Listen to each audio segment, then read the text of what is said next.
10, 11, 12. Should be about that. Not even close.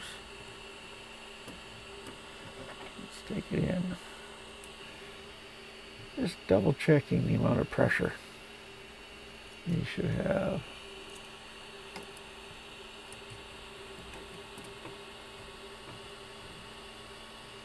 In a couple more turns.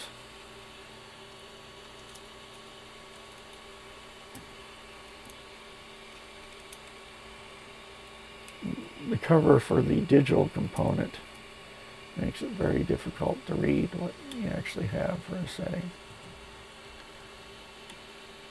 You don't want to over compress those springs. Okay. Pin to probe.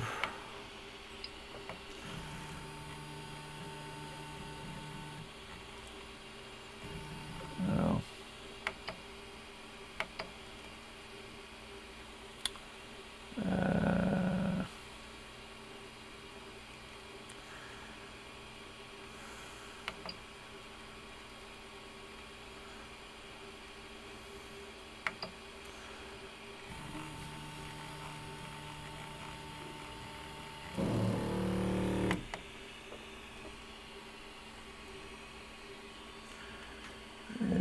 Just take the nozzle there. There we go. Is it all the way up? Yes. And I'm going to kill it when it gets down. I haven't even tightened things up for the pin to probe.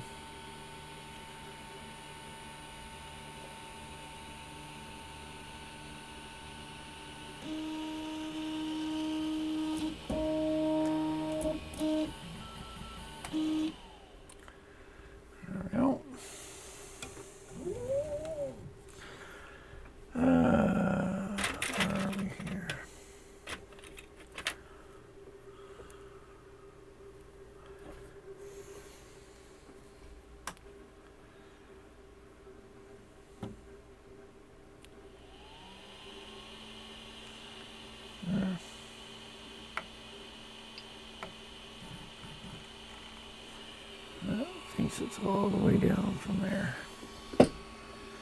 Okay, where's my piece of paper? This one will do.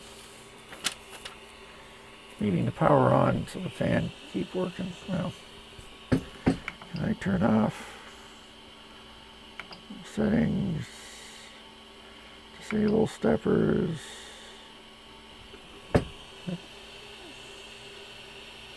No. Not going to do that. I'll let it cool off. Relax. Drink apple juice.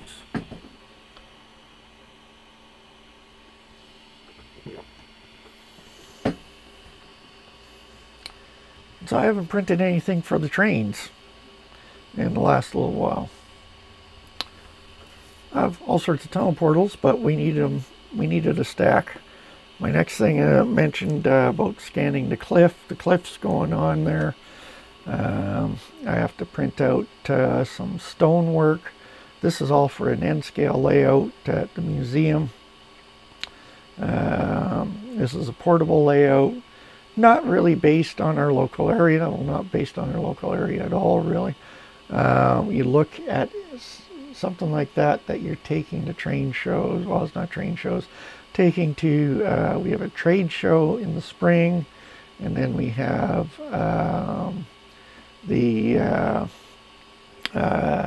fall fair, which is a standard country fair sort of thing in the fall. And there's other events throughout the year that we figure we can take this to. But anyways, when you're going there, the goal is to have something people want to see. And there's a little checklist, especially for kids. You have to have the train go into a tunnel.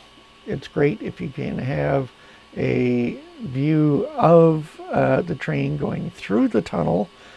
Kids will sit there and stare at blank track, empty track, for ages, waiting for the train to go into the tunnel so you can watch it while it's in the tunnel. So that's been added. Gotta have a river scene or a water scene. You need it going over a bridge. So you don't need a lot of industries or anything else. And you need mini scenes on there. Things that, you know, can you find the dinosaur? Can you find the hobos around the fire? You put in that sort of thing. So that's the sort of stuff we've designed into this layout that's being built. So this afternoon I'll be back over there. Still at 81 here. So, but anyways, that's why I'm, you know, with this we need a total of 6 tunnel portals, and I have 4 done. The last 2 are waiting for the scenery to be roughed in, so I know exactly what I'm going to do from there, and I want to print those in the wood that's coming in the pine, so I can try staining it to a weathered gray. So A, I gotta get printing, and then B, I have to wait for the filament to arrive. But then, yes, not going to print and scale bridges with this, but what I've been pondering is building the templates for the bridges, printing those, because you get the accuracy, and then with end scale everything's so small, but in the wood and cut the wood in, trim it to the right size, and put it all together on the template. Now I think I'll have the accuracy for the templates. It's just for spindly parts of a trestle, FDM printing just isn't there. But the challenge is what glue can I use that'll glue the wood to wood, but not to whatever material I've used for the template. The other thing I'm thinking about, we talked about on Friday, with the you're bleeding on the paint with the lines, the black paint there, Glenn. Glue will also wick into something like that. So the plastic templates, because of the print lines, will have those nice little cracks for glue to slip into. So maybe the first step is to print it, and the second step is to hit it with a few coats of the automotive primer and smooth it out some. I don't know if that's going to be the best way or not. I'm going to ponder it, but I think for the larger scales, with my O scale stuff, I'm just going to be printing most parts with the wood, not making templates for it. But it is something that can be done. Easy to design the template and then cut the wood in. But printing with the wood, well, that's why I'm getting all this extra wood, is for my trains and for dollhouse furniture.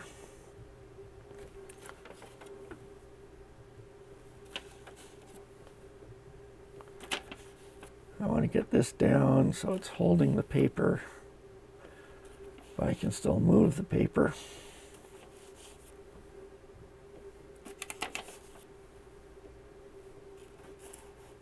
Almost there.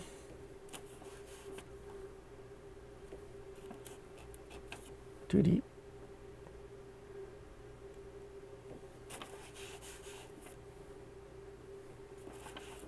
Come on.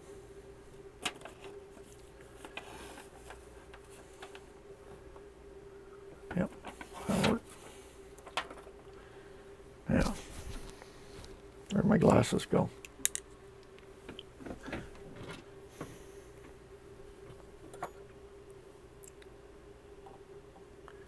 Actually, I like the height of the pin to probe right off the bat, so I'll just tighten this in.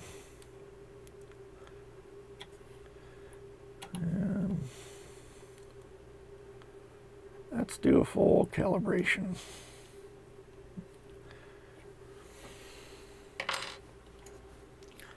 See how it goes.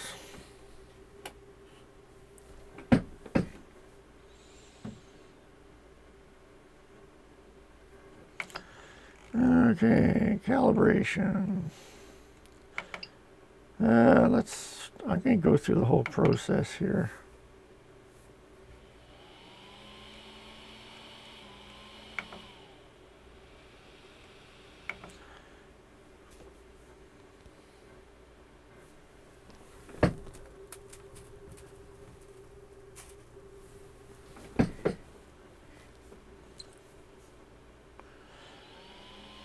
It's always good when you've taken things apart like that, just to go over everything, make sure that I haven't pulled any of the cables out, haven't changed the alignment.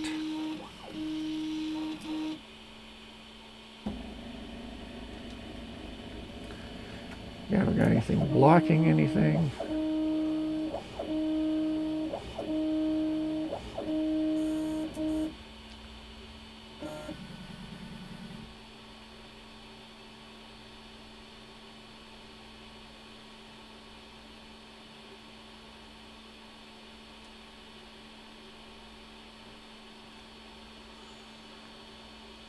So about the only thing I'm not doing printing wise for the show layout is printing buildings. We got tons of N-scale buildings to use, so that's not an issue.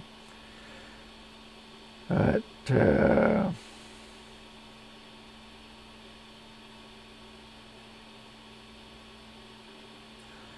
personally, I don't like working in N-scale. It's just too small for me.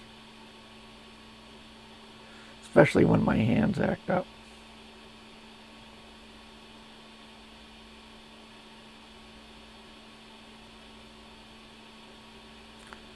All correct.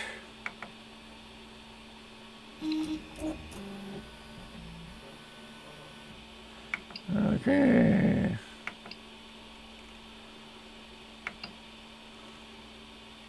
That's not what I wanted. Calibration, and now we're going to do the full XYZ. Make sure we got it.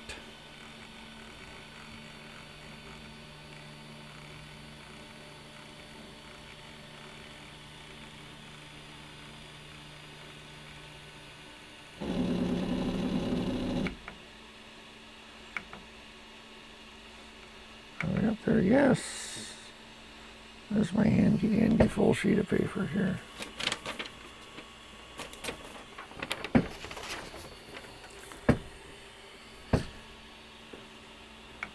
Yes.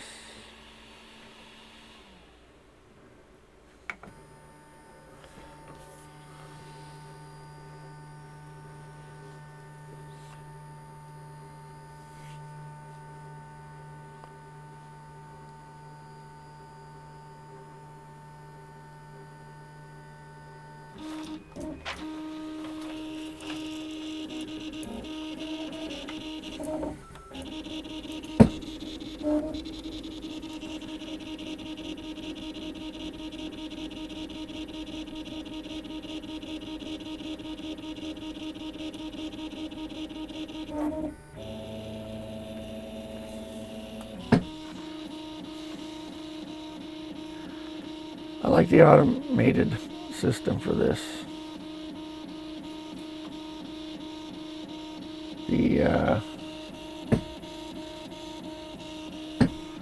Doing this manually is a pain.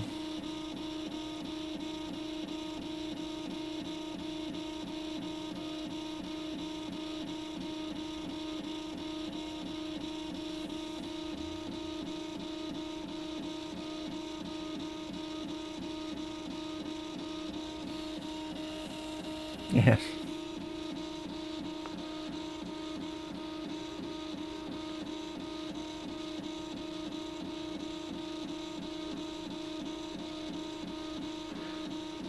For the Friday night hangouts, what I was thinking was pinning to the Facebook page a request for topics, suggestions for things to be covered.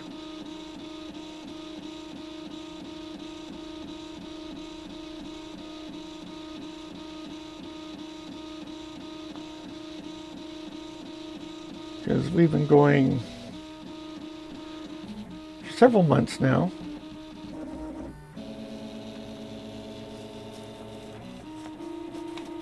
I ended up on it totally by accident, but it's always a challenge. Okay, what else do we want to cover? What are people looking for us to cover?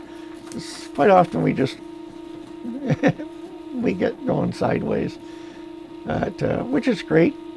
But if there's something that we haven't focused in on, it'd be good to do that, because the way it works is when you host, you pick the topic, and sometimes it's scratch your head. You know, on Friday it was, I think Friday morning, when we still didn't have a host. I said, okay, I can do that. It was either Thursday night or Friday morning.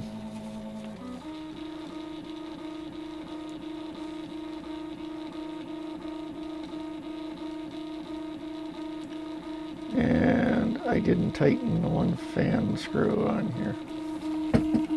Oh, that one's tight. Okay. Deal with it later. Yes, both of those are issues. Now, I made it a habit that when I'm done printing a file, and I'm fairly certain I'm not going to print it again, I delete the G-code off of the card. I have not set up Octoprint yet. I will be doing that. But naming conventions are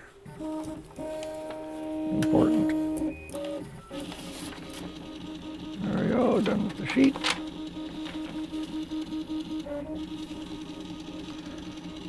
That's where I like Prusa Control. It's very good at naming the G-code files it generates. I just love raspberries, period. So, as it, we've gone through so many changes here, it just hasn't gotten up to the action list yet, but it's getting there.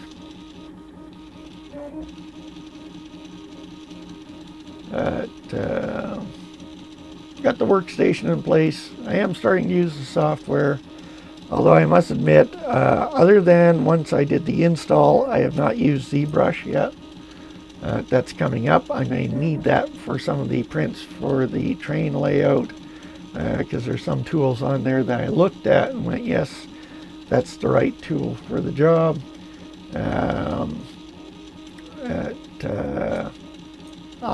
I just have to experiment with them. So that stuff's going away. Hopefully I have the printer looked after, so I'm back printing. I have some for pay work I have to tackle once we get things up and running here again.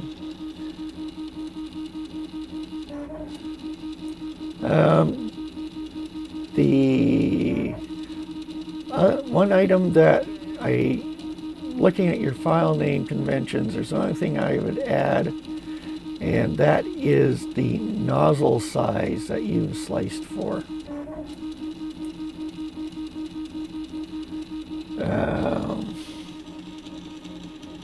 So 0.4, I don't like using decimals in there, but I'll add in there 4.0 or 3.5. 3.0.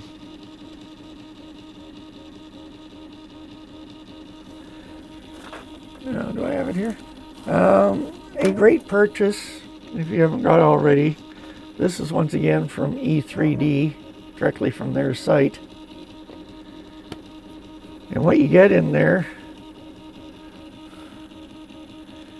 is 6 different nozzles. It's a great kit. Now, I had to stare at it for a while, trying to figure out what all these dots meant, and what they are is there are dots on the outside of the nozzle, and that's how they indicate what size you have. This one has, this is for the V6 standard kit, 0.25, 0.3, 0.35, 0.4, 0.50, 0.60. 1, 2, 3, 4, 5, 6. That's where I think it ends with this one. 1, 2, 3, 4, 5, 6. Yes, not included in this kit is a 0.80. So, and this set is in brass. And it wasn't all that expensive. Once again, I got it directly from E3D.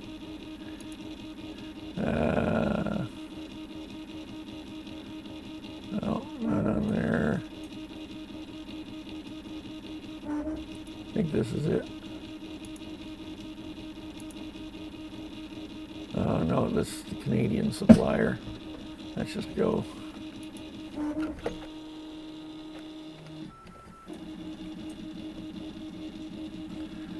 And E3D online. And let's see here.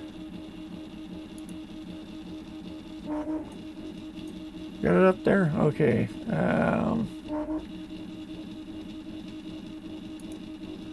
Let's see. Where do they have nozzles? This is just extruders. These are the kits. Printer parts.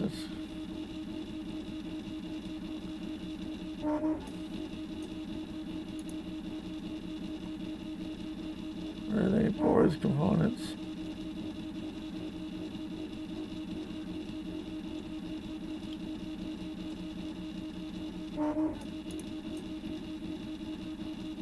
I'm in electrical. I don't want electrical.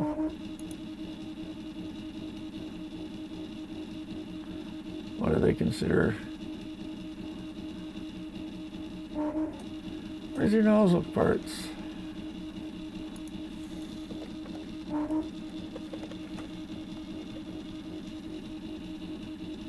There it is.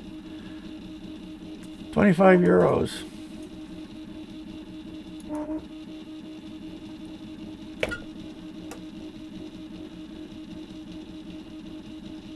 So I don't know what that works out to be US.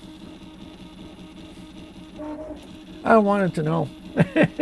Don't worry about it. They also have, and I have one of these. I haven't seen, what's this one? This is a different one. Nickel plated and hardened. So, this might be a better buy. It's a lot more expensive because you're getting the hardened on there. Now, the other one that they have,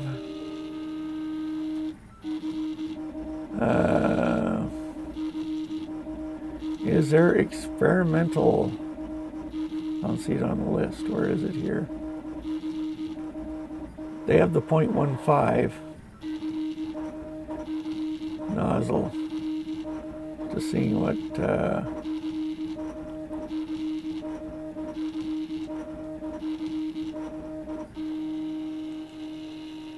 I don't see it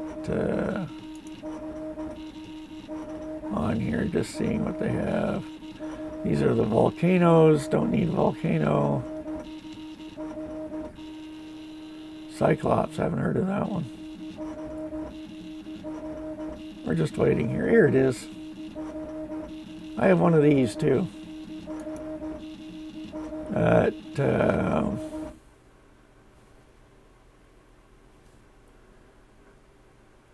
0.15 nozzle.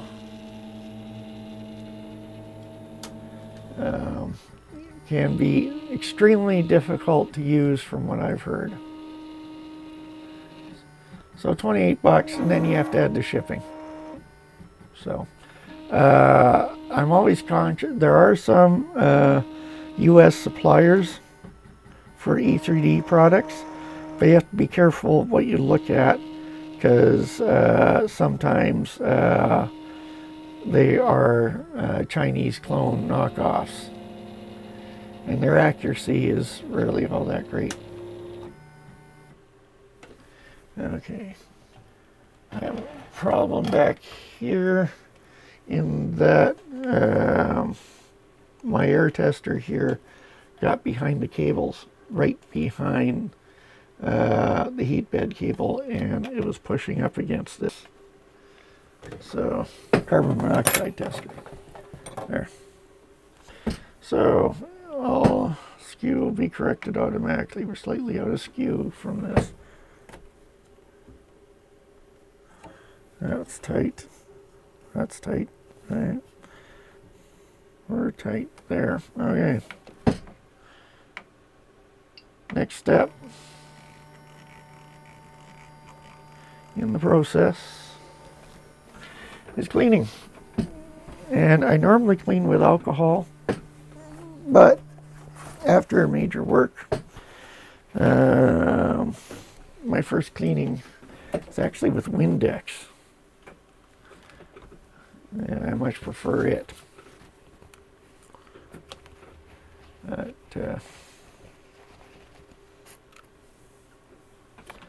actually, I don't think it adjusted it. It was just that that cable coming off the heat bed was in contact with it a couple of times. It wasn't pushing it. I don't want it to have any contact whatsoever. So I have had it when I built my desk. It's 3/4 inch fir on brackets. There's no legs. It's an L-shaped desk, and I can stand on it if need be. Don't want to, but I can do it in a pinch. But the wing that's here is just wide enough for this printer. So what I'm going to actually do is we're loaded. I'm going to print from the card. This will show what's going on here. Now, with the card, you don't have to worry about it with the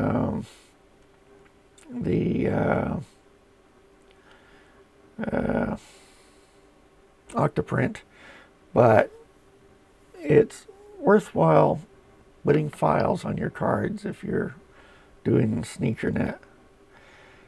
And so I took all the Prusa files and shoved them into a folder.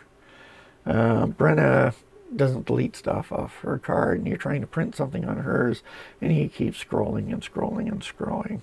And Dick Nillabean, I've heard him make the same comment, that what I'm going to print actually is not the calibration, it's the Prusa logo, because I find it's best for, I prefer it for doing the Z height, live Z, over their calibration for it. When you're just doing that one line over the calibration file, I have a hard time telling if I'm actually getting enough pressure on it. Whereas with the, yeah, it wasn't hindering the bed movement. It was just, the cable was touching it. That's all that was going on there. But anyways, I sit there, I can print that one over and over again and not really know what I'm doing. But with the Prusa logo, just the first level, you can follow that, and it helps me figure out what I'm doing with the Z height, live Z. There is another file it's worthwhile getting if you don't already have it. They don't send it out in their card, which there's actually, pardon me, suggest they add it when they send the cards out. There is a file, I believe it's available as a downloadable item on the Prusa site. Here, I just realized we're still on the computer screen. There's a file that available on the height, or pardon me, the Prusa site, that is a full bed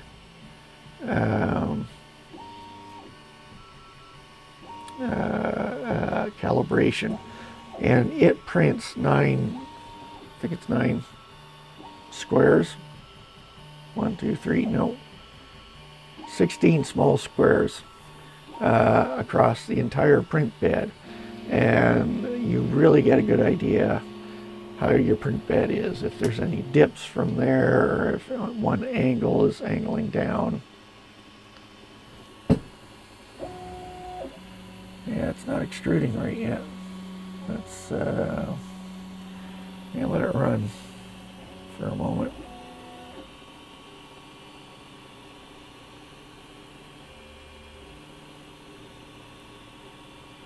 There we go. And we definitely are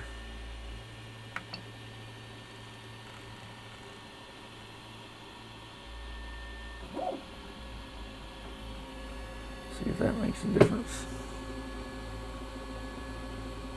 We're still not extruding properly.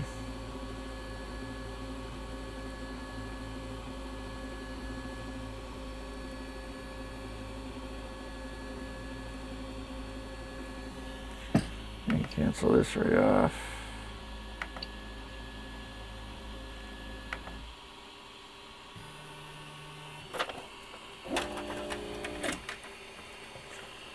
I don't know, can you see the bed on here? Barely.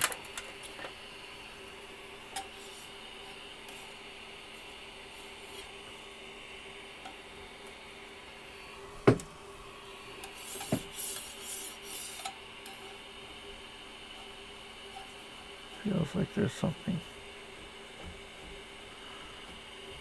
old filament on there. The reason I stopped that was I had this loose screw in the fan.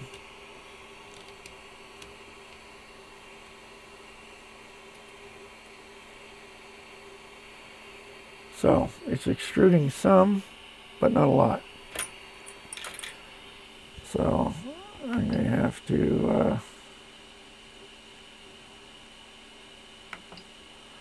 try this again.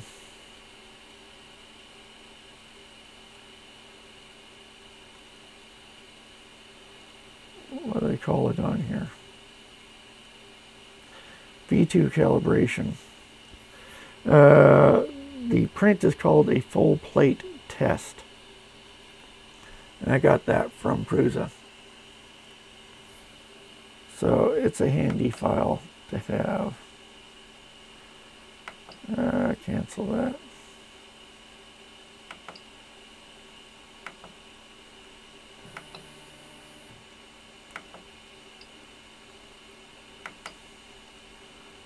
Let's try the Prusa logo again. Tree frog. I like the tree frog.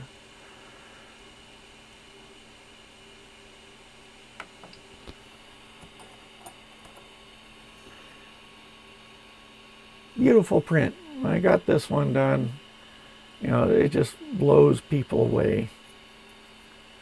Hi there. It blows people away, the quality of the print from this thing. It's just so smooth, so silky, flat on the bottom. Took a while to get this calibration in there, but once I got it Oh, gorgeous, gorgeous stuff. Well, let's see how this is going. I have to run off to a meeting shortly, so I'm going to wrap it up here in a few minutes. We'll see how that's going. But, well, thanks for coming back. I have started streaming on Twitch. I do live streams on there, and that is because I am... What was that sound? It wasn't from the printer, it was something vibrating. It was my tools not being put away. That goes into the other room now. They're vibrating. Anyways, I'm Twitch, it's Zidim17. I am addicted to Minecraft. My last building that I completed took me about 2 years to build, and over 10 million block moves, and with the new building, that one only had 96 towers plus one special tower within it. It's loosely based on Mines of Moria, the city of Khazad-dûm from Lord of the Rings. I'm not extruding at all now. But, so the new one, as I said, the last one had 90 large towers, 96 large towers. My new one's going to have 225 towers, but they are smaller. Why are we not printing? Okay, stop the print. I'm going to have to tackle this when I get back. So, we were extruding. We are not extruding now. This guy see.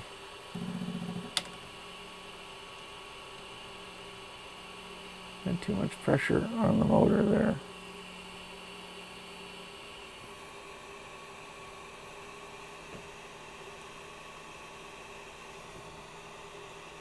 We got a blob of filament down there. That's it. Okay. That's interesting. Card. There we go.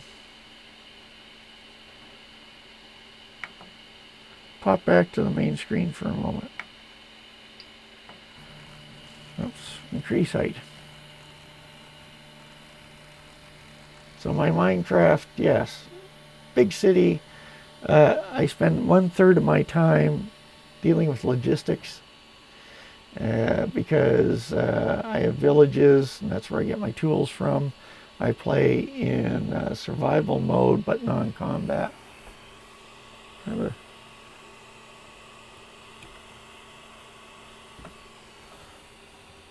blob of filament there. Is that what was causing it? Let's see if anything is moving. How am I doing for time? Just a few more minutes. I'm going to mark it up here. Not doing a full test on it, although I do have to get that done. Preheat the nozzle. Okay.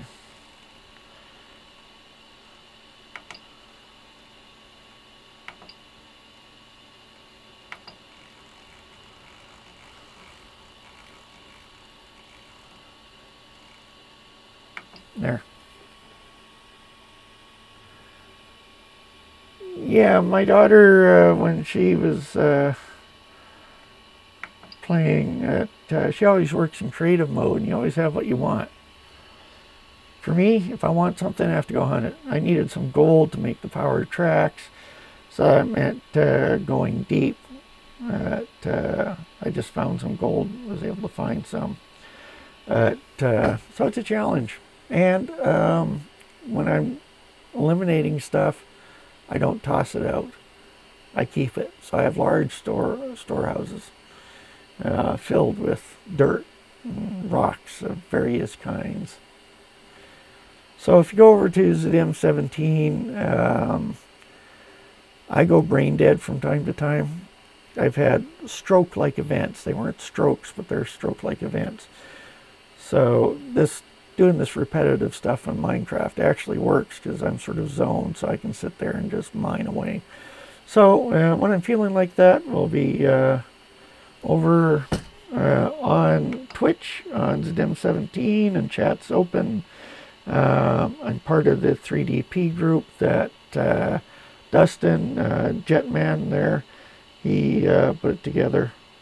If I'm just fooling around in Fusion 360, I will probably just do things there. It's not a regular stream.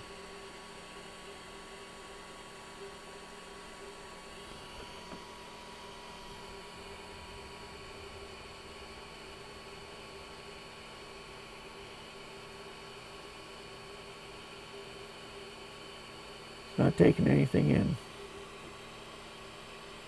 I just have slightest of blobs on there.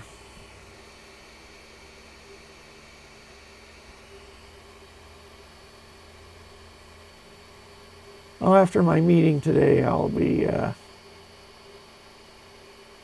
logging in. You can see what I'm doing. The roof of my building is at cloud level, and for this new one, so it'll be walls, a full roof, and then the basement rests on bedrock. And the way I do my bedrock is I actually completely empty it out, if at all possible, and I fill it with wood and then put my flooring on top of that. So nobody would never see any of that. It's just the way I like to do it. So yeah, I'm a nutcase for it. So I got just a hint of filament came out with that. I'm gonna have to see what's going on there.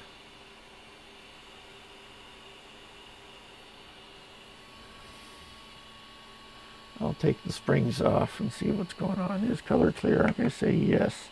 I'm going to cool this off.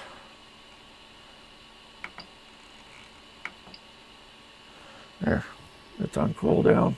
Thanks for tuning in, guys. And well, I did extrude some. I gotta see what else is going on.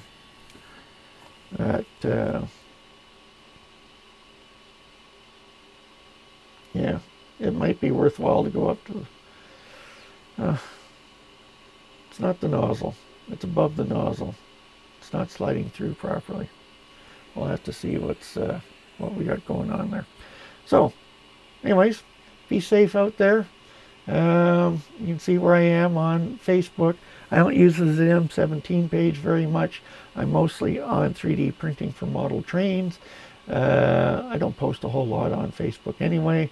I am learning how to tweet. And I said on Twitch, Zidim 17, and I'm on there from time to time. No set times for the Twitch channel. It's just a place to hand out. And we'll slowly get this up and running so we can print more train stuff. Anyways, take care, be safe out there, and I'll see you next time.